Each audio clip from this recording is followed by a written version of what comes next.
A, a nefrite lúpica é uma das complicações mais comuns do lúpus, né? Vocês provavelmente vê aí todo santo dia, né? Muito. E então a gente vai ver realmente mais um pouquinho o que está passando e quais são as novas recomendações. Mônica, o agente aqui deixou mudo. Peraí. Tá, Perdeu o som, Mônica. perdeu? Agora voltou. Voltou? Voltou. Deu certo? Deu. Então tá. Então tá, a gente vai ver a classificação da nefrite lúpica, ver as novas diretrizes que saíram duas o ano passado, né? E possíveis novos tratamentos que estão vindo aqui, pelo menos nos Estados Unidos, tá? Então, a nefrite lúpica, como eu falei, ela é muito normal, ela é muito comum, né? Não normal, ela é comum. Então, 50 a 60% de todos os adultos com lúpus e 80% de crianças com lúpus, elas desenvolvem essa nefrite lúpica mais ou menos durante os 10 primeiros anos do diagnóstico. Quanto mais jovem, mais comum ainda, tá? Então a gente sempre se preocupa, principalmente é que vocês não veem a pediatria, mas com o pessoal da pediatria isso é mais comum ainda do que em adulto, tá? A prevalência que a gente vê, isso é realmente baseado nos Estados Unidos, é que ela é maior em afro-americanos e hispanos, né, latinos, do que em Caucasians, né? E ela é maior, na verdade, em homens do que mulher. Lembra que homem sempre tem o pior lúpus. Ninguém sabe por quê. É raro o lúpus em homem, né? Mas quando eles pegam lúpus, eles não sabem o lúpus médio, eles só sabem o lúpus super severo. Então, o que acontece é que a sobrevivência, né, ela realmente ela baixa a sobrevivência de pacientes com lúpus. Então, mais ou menos a sobrevivência é de 88%. Então, ainda tem uma taxa de mortalidade muito grande com os pacientes de lúpus que desenvolvam. Again, isso é baseado aqui nos Estados Unidos, né? Do Brasil, não consegui ver realmente qual é a taxa de vocês. Imagino que deve ser um pouco mais baixa que isso, né? E os afro-americanos têm uma taxa de sobrevivência ainda menor do que esses 88%, tá? 10 a 30% de pacientes vão evoluir para doença renal em estágio terminal, então eles vão acabar em diálise, o que é uma taxa realmente muito grande, tá? Para uma doença que a gente sabe que vai vir, que a gente sabe que vai acontecer, essa taxa ainda é muito grande. E a incidência desse estágio terminal de doença renal ah, é mais comum aqui no sul dos Estados Unidos. Isso porque não tem muito reumatólogo, tá? E não tem muito acesso ao healthcare. Então, quando eles têm uma população afro-americana muito maior do que aqui no norte, e eles também não têm tanto acesso a médico como a gente tem aqui no norte. Então, realmente, as taxas, se a gente vê norte e sul dos Estados Unidos, são bem mais baixas. Então, dependendo de quantos reumatólogos existem, né, na área. A gente classifica mais ou menos em seis categorias, né? A classe um e 2 a gente raramente vê isso, porque essa tipo assim, uma coisa meio subclínica, né? A gente vê um pouquinho de hematúria, talvez uma microscópica proteinúria, mas ela não é assim uma coisa que realmente a gente vê, assim, a gente vê. Eu tive um paciente que a gente pegou em classe 2 ela tinha sido diagnosticada com lúpus, tipo assim, 2, 3 meses, e ela apareceu com, tipo assim, 0,4 de proteinúria.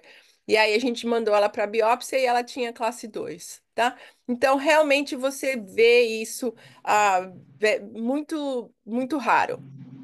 O que acontece? A hiperceluloridade, eu vou mostrar algumas patologias para vocês. O que está acontecendo?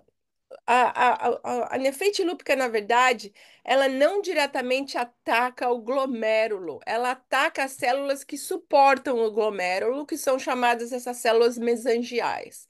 Então, ela vai ter esse depósito de imunocomplexos, ela vai começar a causar inflamação nessa base do glomérulo.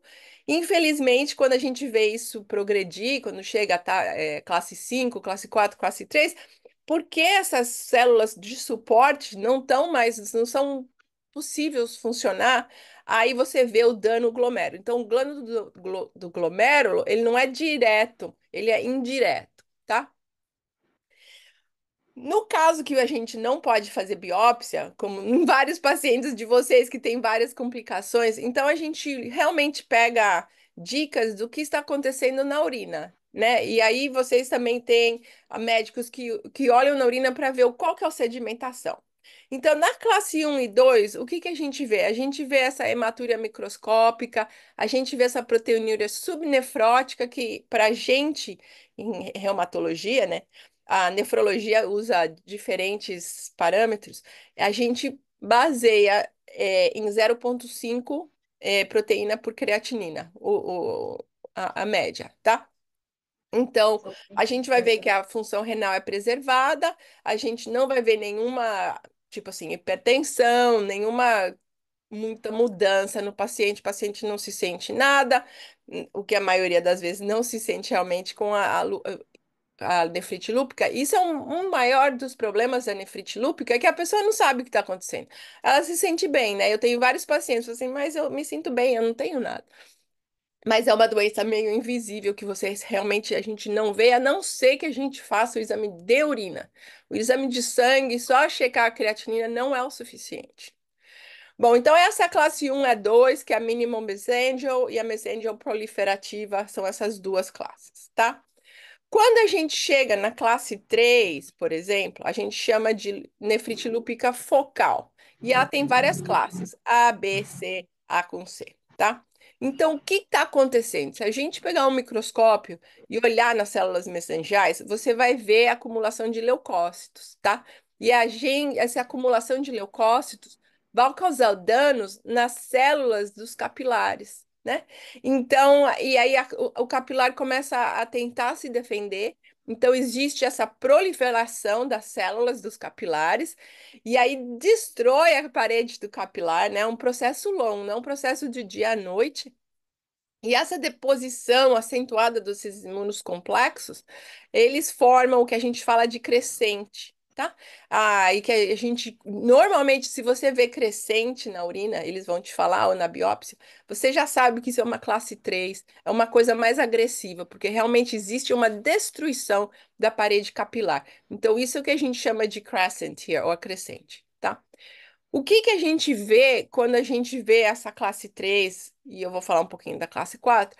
A gente vê uma proteinúria leve, não é uma proteinúria muito forte, tá?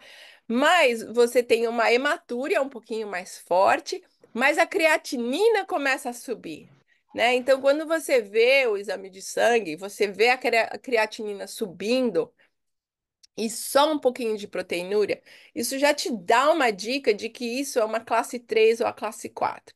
A classe 3 e a classe 4, elas são muito amigas, e várias pessoas, quando você olha na biópsia, elas veem classe 3 e 4, tá? Então, a classe 3 a gente chama focal, porque o dano é focal, e a classe 4 é a difusa, onde você tem mais de 50% dos glomérulos sendo atacados, tá? Ah, e aí eles têm essas outras divisões que são difuso segmental ou global, tá? Então, mas se a gente tiver que chamar a classe 3 e 4, e existe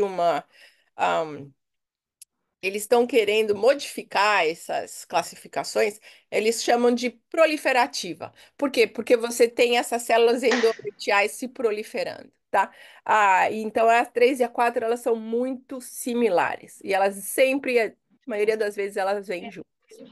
Mas se eu tiver que falar, eu não tenho como fazer uma biópsia e eu tenho que falar que classe que é, eu vou falar baseado no exame de sangue e na urina. Você vê a creatinina subindo, essa é a classe 3 e a classe 4, tá? Na classe 5 as coisas mudam completamente, é interessante, né? Então, o que você vê, na verdade, você não vê leucócito mais. Se você olhar no microscópio, você não vê esse leucócito. O que você vê são anticorpos, você vê o complemento sendo depositados e vocês veem umas lesões mais citotóxicas, então as células realmente estão morrendo, tá? Então, ela não é proliferativa. Você não vê as células endocapilares se proliferando. É mais citotóxica. Então, o que que você vê? Você vê muita proteína na urina. Então, níveis altíssimos. 5 gramas, 10 gramas. Eu já vi até 14 gramas de proteína na urina. Então, aí isso já te dá uma dica de que isso é uma classe 5, tá? E geralmente é uma síndrome nefrótica, então a pessoa vai estar com a perna inchada, ela vai estar em anasaca, ela vai ter perdendo muita proteína. Então você vê o shift, né, osmótico e a pessoa começa a entrar em anasaca, tá? E a creatinina realmente, ela não muda muito com a categoria 5. Você vê mais realmente a proteinúria e a creatinina não se modifica tanto, tá? Quando a gente já entra na classe 6, já é mais avançada. Aí você tem 90% de destruição de glomérulo. Isso não tem muito o que fazer, isso é diálise. Semana passada eu vi um paciente, ela já tem essa nefrite lúpica por mais de quase 10 anos. E ela, às vezes, toma medicação, às vezes não toma medicação. Ela fica mudando de médico a cada 3 segundos, porque ela não quer tomar medicação. Então, a gente fez uma rebiópsia dela, porque a gente queria ver se existe uma possibilidade dela ter trocado de categoria. Ela era classe 5 para começar, tá? E, e quando a gente fez a biópsia, o que a gente viu, né, e que a gente realmente, o que a gente sempre olha na biópsia, isso é uma coisa aguda, isso é uma coisa crônica, porque aí vai te falar como vai se diferenciar o tratamento, né? Ela já tinha uma cronicidade de 60%, então eu não tenho como revirar isso e fazer isso embora. Então já não é mais uma coisa aguda com ela, então eu não tenho necessidade de tratar ela muito agressivamente, porque eu não vou mudar. 60% ela já perdeu 60% da capacidade renal dela, né? Então agora a batalha realmente é só salvar esses 30% por mais tempo que a gente possa. Então, quando a gente realmente olha na biópsia, a gente vai olhar a categoria, né, a classe, se é misturada, o que na maioria das vezes é misturada. Então, é possível você ter classe 3, 4 e 5, 4 com 5, 3 com 5, 3 com 4. Elas se misturam, isso que faz você tratar a nefrite lúpica ainda mais difícil, tá? Porque você tem todos esses imunos complexos, você tem destruição de capilares e fica realmente, às vezes, vocês vão ver, realmente a combinação de terapia é o que a gente recomenda hoje em dia, tá? Quando você chega nessa destruição, nessa fase crônica, que você tem muita destruição, não tem muito, você não precisa fazer muita imunossupressão do paciente, porque não vai mudar muito, tá? A distração tá lá, é crônica, então com ela a gente vai continuar o que a gente está fazendo sem mudar muito a, o, Irreversível. é irreversível, exatamente, tá? Quando você fala que tá com dano, que tá com isso, não tem. Interessante que essa paciente, ela veio com o TMA, um pouquinho só de TMA, que é ai meu Deus, agora eu falo assim, é a microangiopatia, tá? Então ela mudou um pouquinho de categoria, mas ela não mudou muito, ela só adicionou esse TMA. Mas ela nunca teve o antifosfolipídio, o síndrome de antifosfolipídio, ela nunca teve isso, então a gente estava assim, era uma coisa tão pequena que a gente resolveu não mudar o tratamento dela, tá? Era subagudo, nem o patologista não soube falar. Então existe essa possibilidade, porque lúpus pode fazer o que quer, que, na verdade, pode começar com uma categoria 3 e, de repente, mudar para uma categoria 3 e 4 ou 3 e 5, tá? Você nunca realmente se livra completamente dessa nefrite lúpica. Tem um estudo interessante, que acho que foi feito até na Argentina, em que os reumatólogos refizeram a biópsia 5 anos depois da primeira biópsia. Em muitos casos, eles viram que mudaram, tá? Então, começou com classe 3, terminou com classe 3 e 5. Ele adiciona classes, né? Então, fica mais complicado. Apesar do paciente achar que ele estava assim, completamente em remissão, quando você rebiópsia, não é a remissão completa. Ela é controlada, mas ela jamais sai. Entendeu? A inflamação tá lá, ela tá controlada. Mas se você tirar a medicação, normalmente ela volta.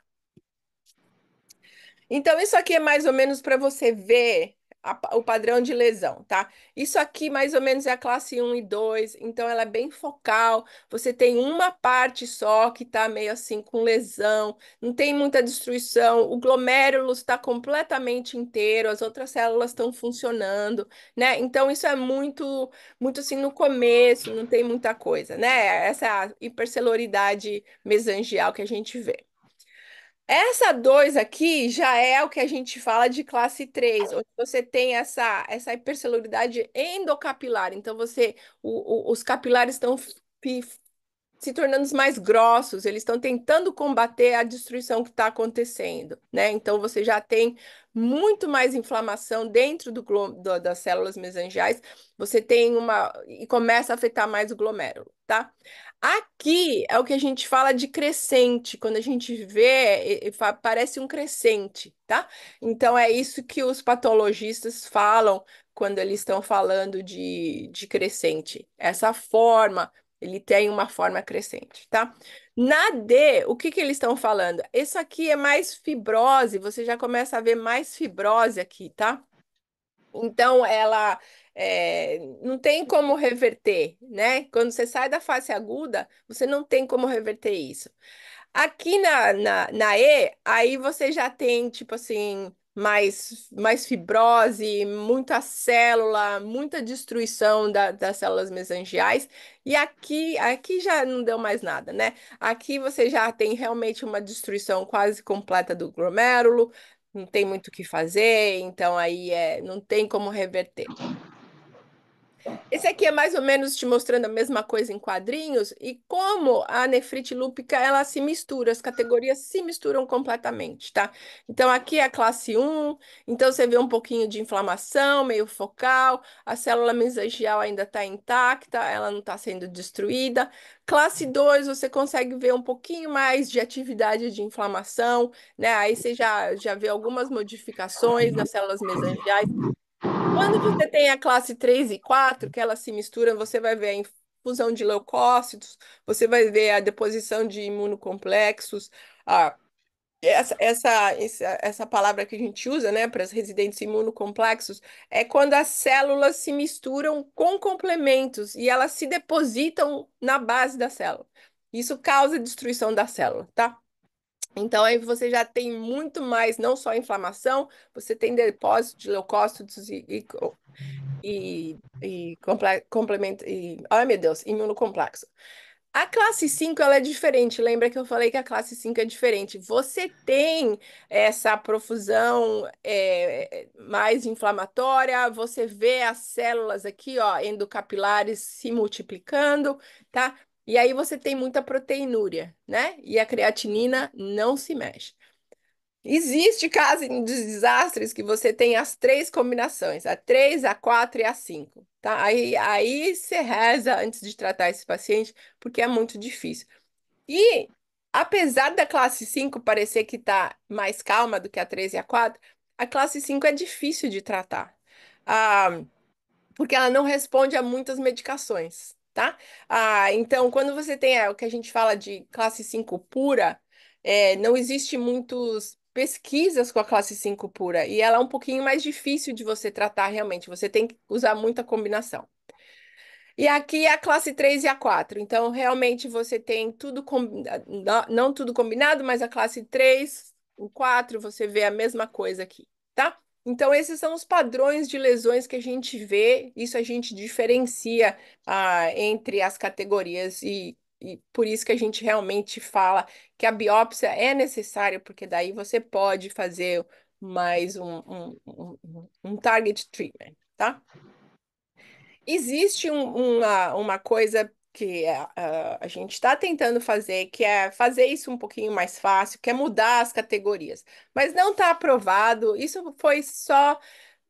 Começou em 2018, mas ainda não foi aprovado. Então, por hoje, a gente ainda usa a categoria de 1 a 6 para ter, mas eles estavam tentando. Se livrar da classe um que você nunca vê, deixar a classe 2 e combinar a classe 3 e 4 juntas, porque normalmente você vê elas juntas, a maioria das vezes, tá? Bom, alguma pergunta? Não? Tranquilo? Então tá.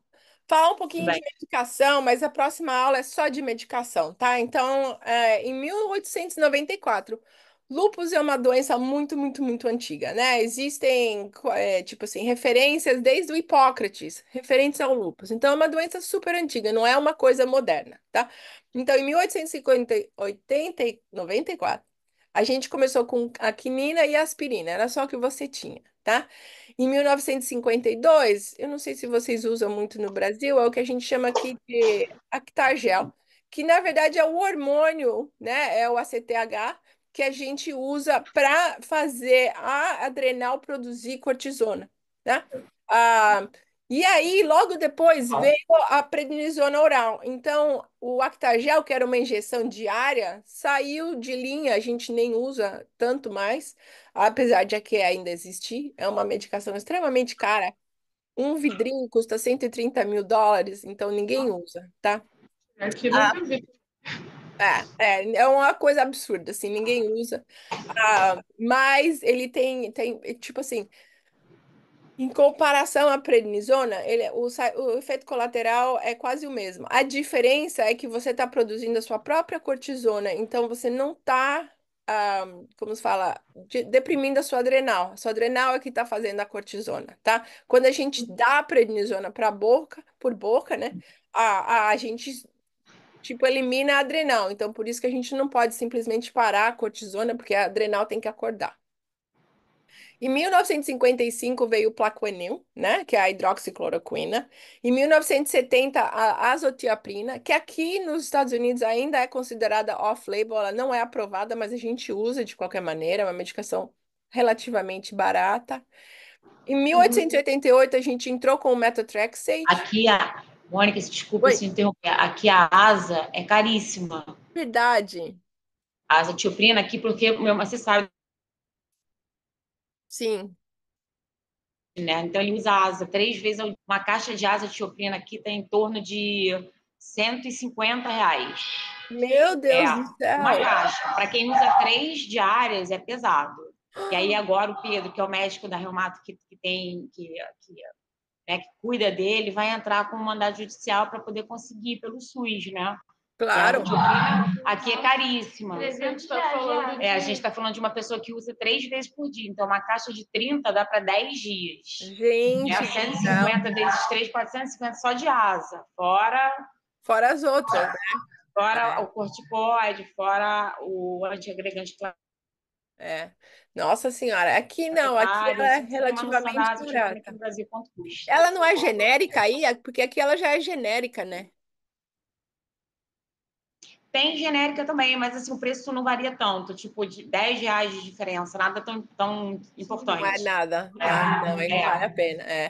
Uma coisa que é diferente aí, né, meio que saindo é que aqui as medicações são cobertas pelo seguro, né? Então o paciente normalmente não paga as medicações. Quem paga é o seguro, que é bem diferente do Brasil, né? Aí vocês que têm que realmente comprar a medicação. Seguro, você fala plano de saúde? Sim, Ah, não sim. sabia. É, Aqui, aqui. aqui tem que mandar no mandado judicial. Nossa O senhora, é paciente do SUS não tem sofrido. condições de manter, né? Nem a gente que tem salário, a gente consegue Nossa, manter. mas aí Não é você come teu salário, salário inteiro por mês. Sabe como é que é? Sabe, não tem como. todo, é um salário grande, né? Muito, muito, muito. Aí A em gente 88, oi, desculpa, não, imagina. 88 o metotrexate veio, mas a gente não usa metotrexate para nefrite, né? A gente usa mais para dor, para artrite, também para muita manifestação de pele, no lúpus é usado. O micofenolate a gente usa muito aqui, né? Ele é só aprovado para nefrite lúpica. Eu imagino que no Brasil talvez seja a mesma coisa, mas no fim das contas a gente usa também para outras coisas, né? A micofenolate, mas ela é só aprovada para nefrite lúpica. Aí, exatamente em 2010, o ciclofosfamida. 2011 que veio o belimumab, né? Então, você imagina que não é uma coisa que você tem medicação todo ano vindo para lúpus, né? Demora 10, 20 anos, vem outra medicação. E aqui cortou, mas foi em 2020 que chegou o voclosporina aqui. Eu não sei se vocês já estão usando aí. Não, eu não Vocês usam, não. conheço. Então, eu vou falar que é Conheço. uma medicação complicada, porque tem que ser usada em combinação com a micofenolate. E a micofenolate, você sabe, são 6 pastilhas muito grandes. E a voclosporina também, são 6 pastilhas muito grandes. Então, o paciente vai ter que tomar 12 pastilhas por dia, né? Então, Caramba. exato. E ela é super cara também. Imagino que no Brasil vai demorar muito tempo para ela entrar. É Então, por peso ou por complexidade a prescrição, Mônica? oi? Da quantidade de comprimidos. É por peso, é por complexidade da É o nefrite? que o paciente, na verdade, pode tolerar no fim das contas, tá? É uma Entendi. dose de 6 para... Como micofenolate, né? No micofenolate, a dose para gente aqui... O azotiaprina é baseado em peso. O micofenolate para gente é uma dose de 3 gramas, a não ser em pessoas de raça asiática, né? De origem asiática. E aí a gente tem que usar menos a micofenolate, a gente só usa 2 gramas de micofenolate, tá?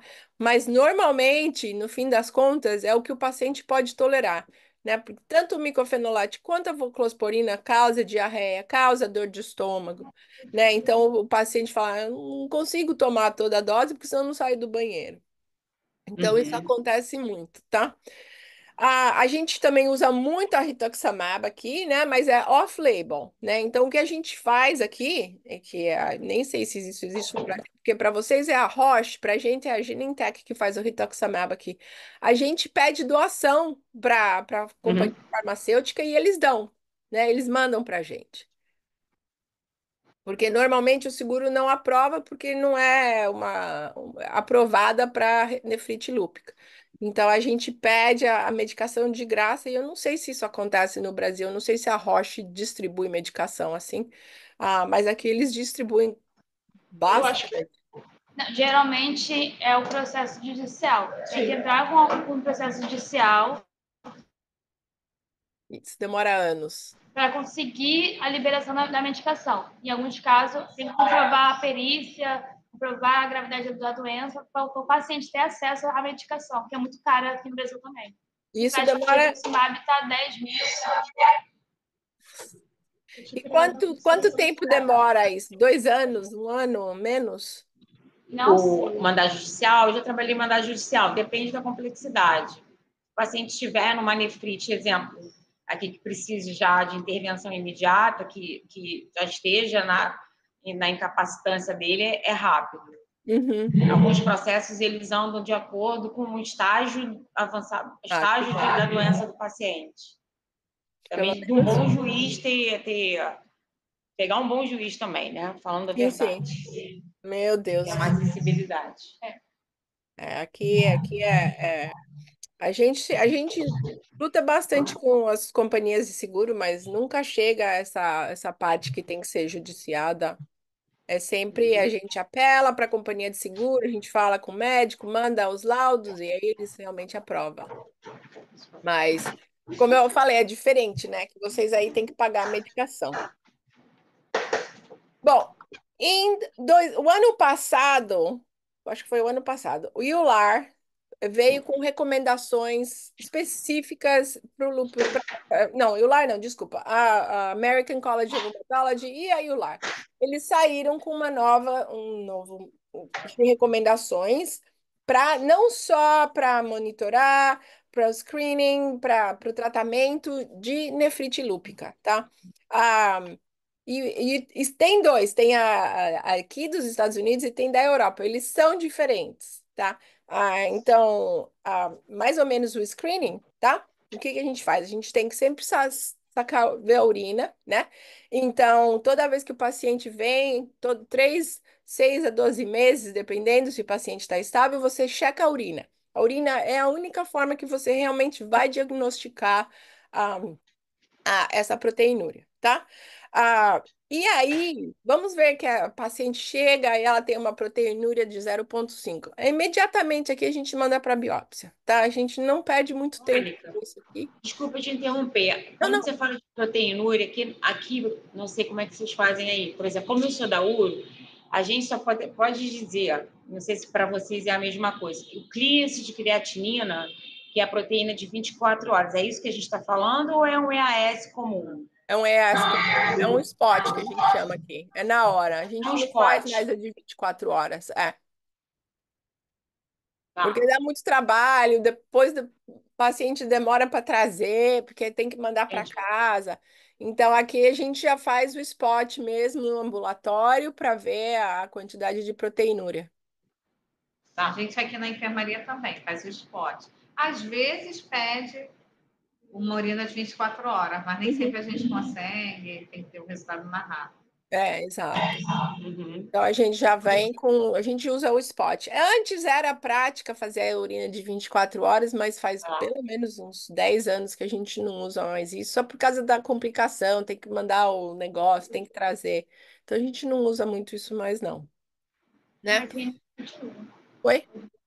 Não, tô falando que na clínica médica continua a prática da urina de 24 horas. Sim, Interessante. Aí, Na urologia também. bastante. Até porque é por outros motivos que não são doenças autoimunes. Sim, Então, a fibrose renal, na questão de por estenose, por outros motivos, aí eles têm que ter certeza. Então, sim, o golden deles por isso que eu estou te perguntando, era uma dúvida minha. é. Não, a gente aqui, realmente, a gente faz É a proteína de anos que a 24 gente não horas. usa Mas de que bom, 24 pelo horas. pote já. É, aqui eles nem falam que é 24 horas, eles já falam que é o spot mesmo. Porque Uhum. você manda o paciente para casa, aí o paciente tem que voltar a trazer urina, ficava muito complicado. Então eles cortaram, na Sim. verdade. Ah, então a gente só usa o spot. Então, o threshold, né? Onde a gente corta, a gente tolera até 0,5. Qualquer coisa acima de 0,5 gramas de proteína por creatinina já é indicação para biópsia. Então, a gente nem perde muito tempo, a gente já vê, a gente já manda. Apesar que é de, tipo assim, a não ser que você realmente tá vendo esse paciente há muitos anos e sempre monitorando a urina, você pega essa 0,5. Quando eles vêm de fora, sei lá, já tá. Eu tive um caso de um rapaz que ele viu a médica primária em março e ela só recomendou ele a vir ao reumatologista um ano depois. Aí ele já estava com 4 gramas de proteína. Sabe como é que é? Então, Nossa, exato. Então, quando ele viu a doutora primária, ele já estava com 1 grama e eu acho que ela não sabia o que fazer com isso, meio que ignorou. Aí, quando ele começou a desenvolver edema, nossa, ele chegou, ele estava super inchado. Então, aí ela realmente passou para frente para passar pro especialista, né? E aí eles também têm essa recomendação para as pessoas que já são tratadas, né, para a nefrite lúpica, que aparecem que estão em remissão, né? Então a gente tem que realmente, eles falam a cada 6 meses. Eu não sigo a cada 6 meses. Toda vez que eu vejo aquele paciente, eu faço uma urina, tá? Porque isso, principalmente para pessoas que já têm, e às vezes você não sabe se está tomando a medicação ou não, às vezes você pode ter um flare, né? Então, é assim, o paciente entrou, né, tipo assim, recomendação Mônica. O paciente entrou no consultório, ele me dá urina, a não ser que ela esteja na menstruação. Aí, realmente, você não pode fazer nada com aquela urina, né? Então, aí, eu sei, ela sempre, às vezes, eles vão, dão a urina e tem um monte de sangue. Aí, você liga você, você estava menstruada? Sim, estava menstruada. Aí, você ignora aquela urina e espera passar e repete, tá? Então, essas são as recomendações de tratamento, tá? Então, na antiga, que era de 2012, então mais de 10 anos atrás, eles faziam recomendações para classe 1, classe 2, 3, 4. Aí eles simplificaram. Esse ano eles resolveram que eles iam simplificar, então eles já agruparam a classe 5 pura e a classe 3, 4 e 5, tá? Se elas vierem misturadas. Então, a hidroxicloroquina, claro, né? É a primeira. Aí, o que que eles estão falando? Eles estão falando em triple therapy, né? Terapia tripla. Eles já entram de cara com essa terapia tripla. Eles nem antes era assim, entra, faz um pulso, começa isso, começa aquilo. Agora não, é de cara você já taca 3 medicações no paciente. Então, o que que é? É o pulso de glucocorticoide, né? 3 dias de 1.000 miligramas, ou, né, oral 5 miligramas por dia, por pelo menos Tipo assim, você começa com pulso e assim, em 6 meses você diminui a quantidade da cortisona.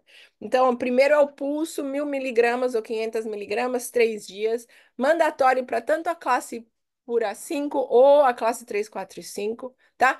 Aí você vai adicionar o micofenolate e você ainda vai adicionar, olha só, a belimumab e a voclosporina. Tá? Então você já entra, principalmente se for a classe 3, 4 combinada e a classe 5, eles já entram com as três medicações juntas.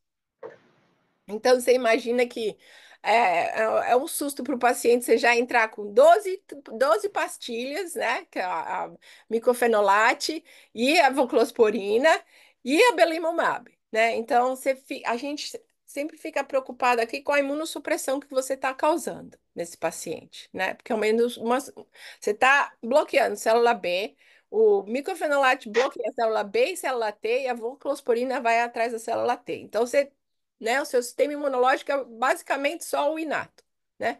Então, a gente toma muito cuidado, né? Alternativas. Vamos dizer que entrar com tudo isso não é uma opção, o seguro não cobre. O que que você vai fazer? Você vai entrar com a ciclofosfamida e a belimumab, tá? Então, essa é uma alternativa. Aquela duoterapia é uma alternativa se, por exemplo, você tem alguma preocupação que o paciente não vai tomar tanta pastilha, se você vê crescente, se é uma biópsia muito agressiva, aí você entra com a ciclofosfamida, que para a gente é alta dose. Tem dois protocolos de ciclofosfamida, que é a europeia, que é a baixa dose, e a americana, que é a alta dose. A gente já entra aqui com a alta dose, que são 6 ciclos de ciclofosfamida oral. Oral não. A gente usa só o intravenoso. Vocês usam o oral aí, Andréa? Não. Não, a gente segue esse protocolo, né? A gente faz ou NIH, porque é mais leve, quer dizer, o NIH ou o Eurotrial, né? Uhum. Qual que é o mais... A O dose mais, menor? o mais Europa, agressivo é o né? da NIH. NIH, isso mesmo, NIH. Aí faz venoso. O paciente fica fazendo venoso. Uma dose cumulativa até chegar à dose total, é isso que faz. E aqui a É gente muito faz comum. isso. E aí a gente já entra com a belimumab. Tá? Desses, o que mais tem dificuldade de conseguir é o belimumab. É o belimumab, né? Agora tá melhor, né? Mas tava saindo mais fácil. É. Belimumab, Aí, comparando, por exemplo, com a classe pura 5, né? Então, também é a mesma coisa, é mais ou menos uma tripoterapia, mas aí, ó, a belimumab não, a gente não usa. E a gente não usa, na verdade, porque ela não foi estudada na classe 5, tá? No trial da belimumab, eles não incluíram a classe 5, então a gente não sabe se funciona ou não. Então, a gente, baseado na data, né, o que a gente tem, eles só recomendam a micofenolate com a ciclosporina, né? Então, é o pulso, o micofenolate e a ciclosporina, tá? E aí, em alternativa, vamos dizer, né, que você não consegue, o paciente não tolera a ciclosporina, aí você pode tentar o micofenolate com a belimumab ou aí o Eurolupus, né, da ciclofosfamida com a belimumab, tá? Mas assim, de cara, a belimumab não é recomendada, ela é só como alternativa. Aí eles te falam, vamos ver, não respondeu a primeira, aí você tenta a alternativa, né? A refratória, aí você pode fazer o que você quiser, na verdade, e considera, porque, por exemplo, aquele meu paciente que já tem muita cronicidade, eu não vou tratar ela com belimumab, picofenolate e tudo isso, porque não vai resolver o problema dela. Ela tem muita cronicidade, então aí a gente mantém aqui na micofenolate, a belimumab, só para manter a função renal que ela tem, tá? E aí a gente escala baseado em, se, por exemplo, é muito refratória, você pode entrar com o rituximab, né? Então, o rituximab aqui nos Estados Unidos, apesar da gente usar para recomendação, eles recomendam no último, porque eu vou falar um pouquinho do trial.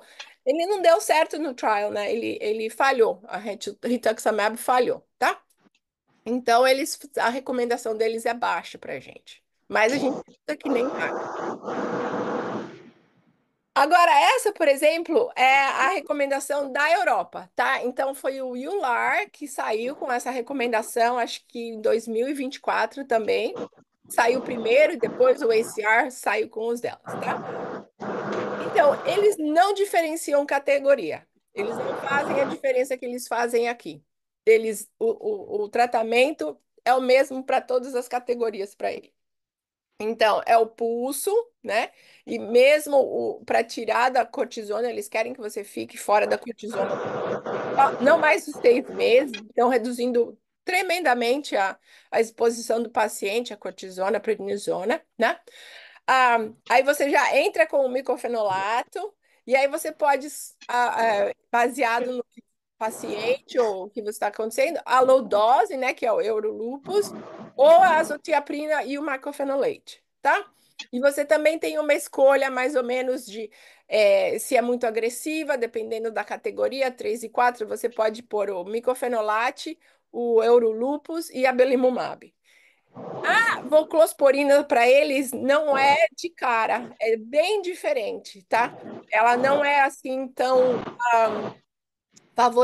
favorizada, eu acho. Ela entra depois, tá? Se falhou, aí você pode entrar com a voclosporina, né? E aí tudo falha, você entra com a dose alta da ciclofosfamida, né? Que é o NIH, tá?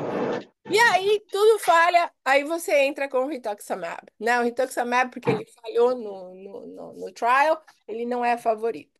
O que é legal também das recomendações do EULAR é que eles falam de outros tratamentos. Por exemplo, ACE inhibitors, né? Losartan, adicionar losartan, enalapril, para ajudar, para proteger o rim, né?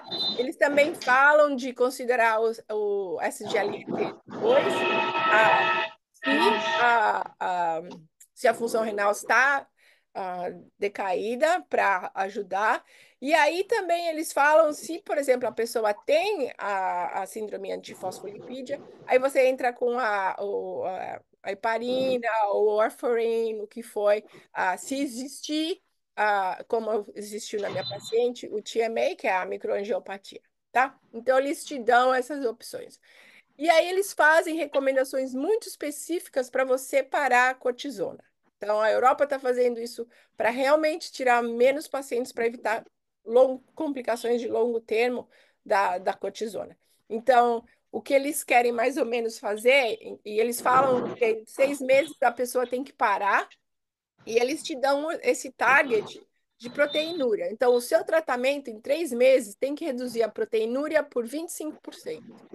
Se não reduzir por 25%, é que o tratamento está errado e você tem que trocar. Então, a cada 3 meses, você reavalia. Isso eu acho muito legal, porque às vezes você não sabe quando se está baixando, se está, mas eles te dão claramente essas recomendações para você saber, 3 meses não funcionou, a gente vai mudar para lá, né?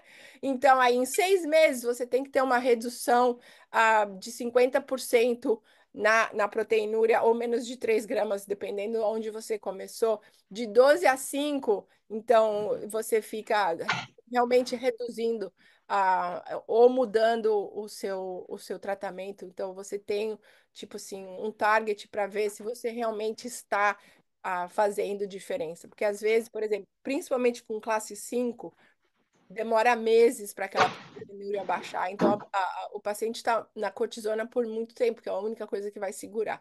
Mas agora eles estão te falando, você tem que ter esses targets e você tem que, se não baixar, você tem que mudar o tratamento, tá? Então, você não precisa esperar 6 meses, um ano, para ver se o tratamento tá ou se não tá, né? Então, essas são as recomendações tanto dos americanos, que é diferente, eles usam voclosporin já do começo, e os europeus não, eles já entram com a ciclofosfamida.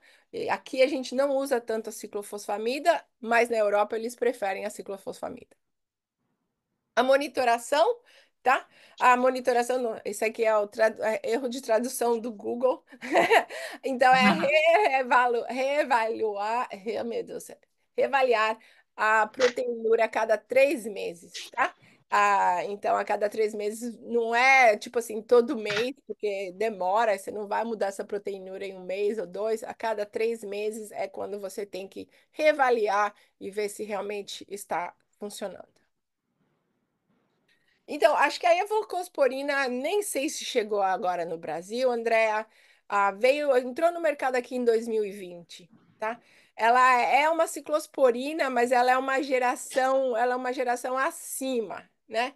Então, com a ciclosporina, a gente sempre está monitorando a creatinina, pode resultar em coisas mais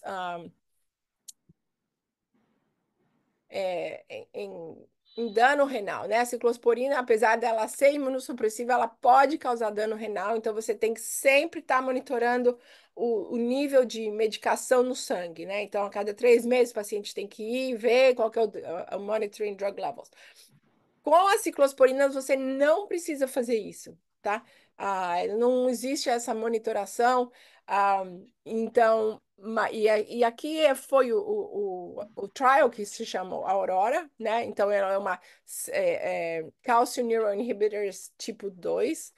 Então, mas o problema é que esse trial, na verdade, ele foi conduzido na Ásia, então Índia, Bangladesh, em países com pacientes muito complicados, como vocês têm aí, tá?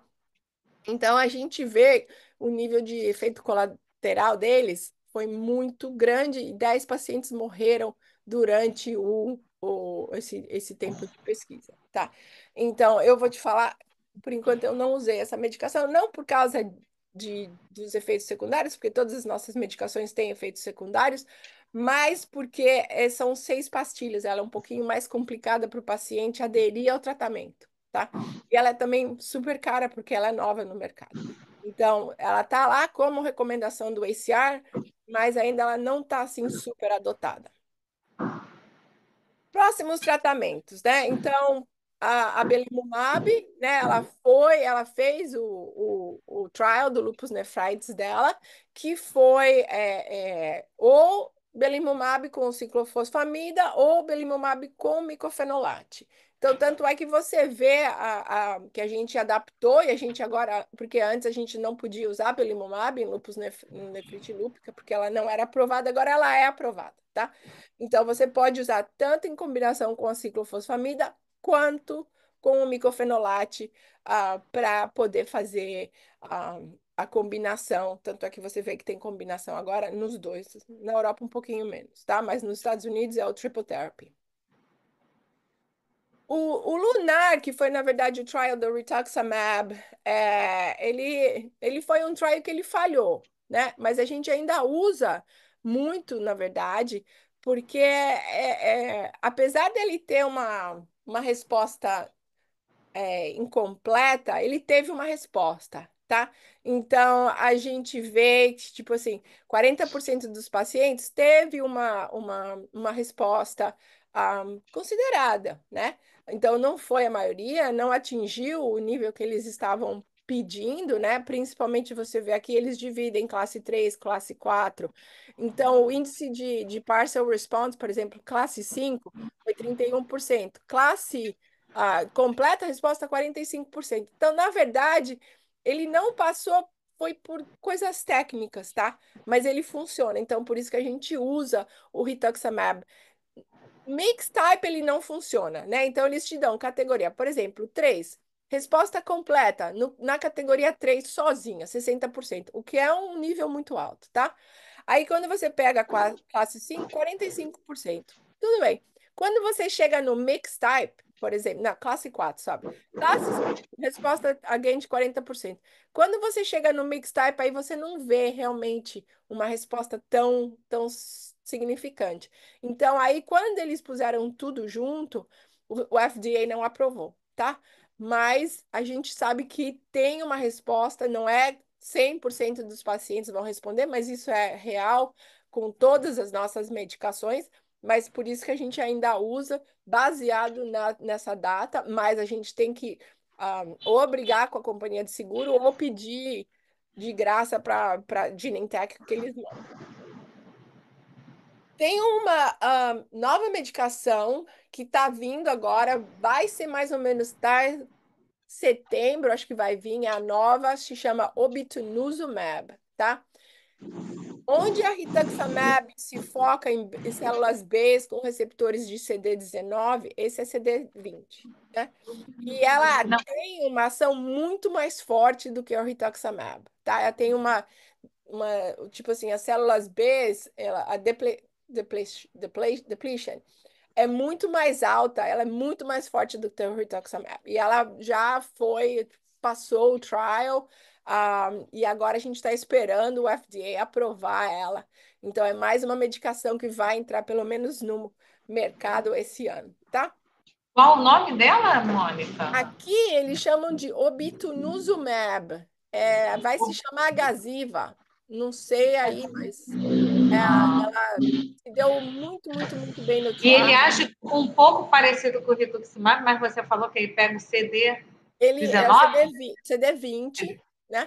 E ele é muito mais forte. Ele depleta as células B muito mais forte por muito mais tempo, né? Porque a célula B no rituximab, você depleta elas, elas voltam rápido. No obituzumab Ah, é muito mais longo essa fase de depleção. Não sei como falar isso em português. depressão. Aqui, Depressão.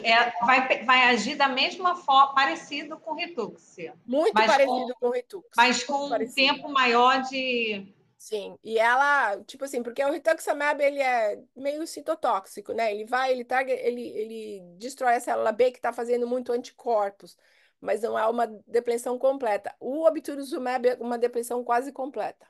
Interessante. Então, no caso, o Reduximab, a gente geralmente utiliza em duas etapas.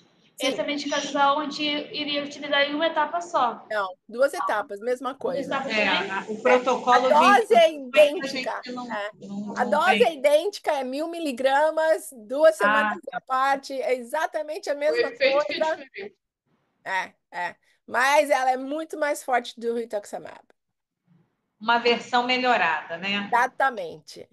Interessante. Exatamente. É. Quando chegar aí para você, depois tem um gapzinho para chegar aqui, né? Aí é outra briga para vocês, né? É.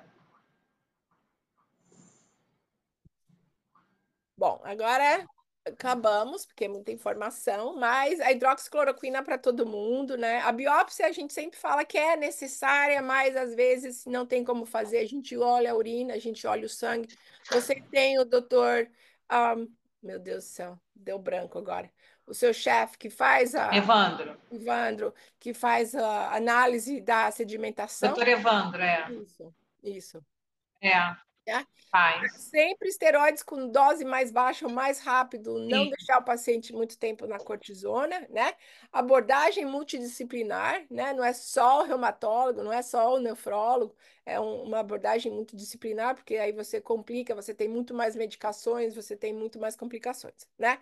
A conformidade do paciente sempre tomar a medicação, a gente sempre tem que acessar, porque quando você está falando de micofenolate, são 6 tabletes por dia.